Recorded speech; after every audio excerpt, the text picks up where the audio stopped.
can't believe what I'm about to tell you.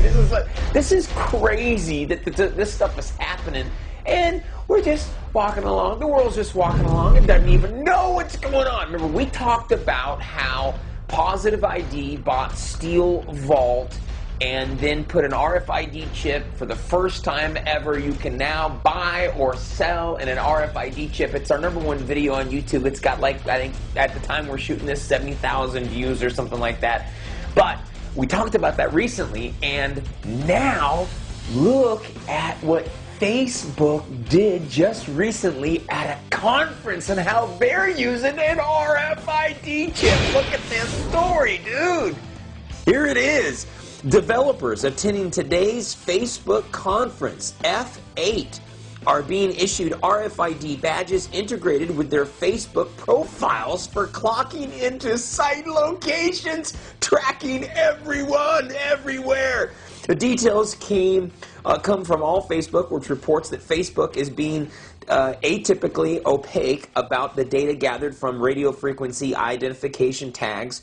But given the experimental nature of the service, that's unsurprising. The point of the conference is to inspire people to create applications, not to find their limits. Dude, what if we start seeing all these applications that come out that you have to have an RFID chip to participate in the app? I'm just saying, that's the purpose of this conference that they're having with what?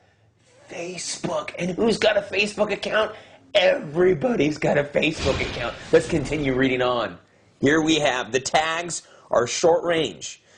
So delegates have to make an active effort to have the tag scanned, but doing so will automatically sign them up for to a related Facebook group, record their presence for plotting on a wall screen in the main hall. Oh my gosh, dude, talk about tracking people. Connecting the identity to a Facebook profile opens up all sorts of opportunities for linking the online network with the real world and for Facebook to gather yet more information about its users. If you think that it's just Facebook that's doing this, everyone does. Google does this. YouTube does this. Facebook now is just more open about it than the rest of them. But the point is, you have an RFID chip that now is being linked to you, your personal profile on Facebook. So we have an RFID chip for the first time ever. You can now have buying and selling in that RFID chip with Positive ID, has bought Steel Vault. Now we have Facebook and an RFID chip connecting it to your personal profile. Your personal profile, your credit, your accounts, your money, you. Whoa, dude. Some of us thought that we thought we'd be raptured. There's some of you guys who thought, you know, listen, we'd be raptured before we start to see any of this technology.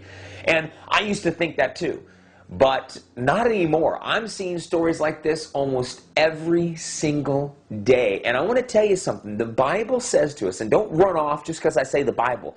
The Bible says that there will be an economic ultimatum that will be digitized, essentially. How you get the whole world to buy or sell without, you know, how is it going to happen? That's the move. Look at the trends. The trends are curving that way of RFID chip, tracking, putting everything on a chip, buying and selling. I mean, we talked about all these things before. I'm just telling you, that's where the trend is at. So, the Bible says this in Revelation chapter 13, it talks 15 through 18, talks about the mark of the beast, this enormous prophecy that all of us are going to be soon faced with. I used to at one point believe that I won't be here to see this, but after seeing articles like this where they're putting Facebook profiles together with RFID chips, and we know they're already putting RFID chips together with your money. We reported on it right here on the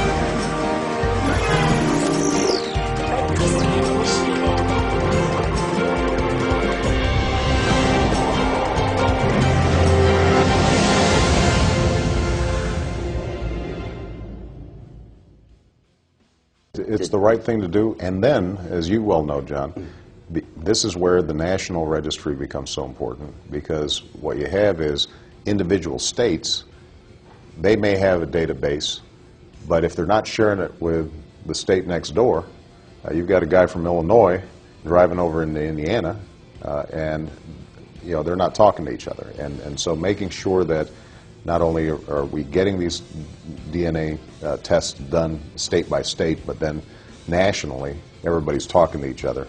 That's how we make sure that we continue to tighten the grip around folks who have perpetrated these crimes. I'm going to tell you something. Power is knowledge, and the lack of it is death.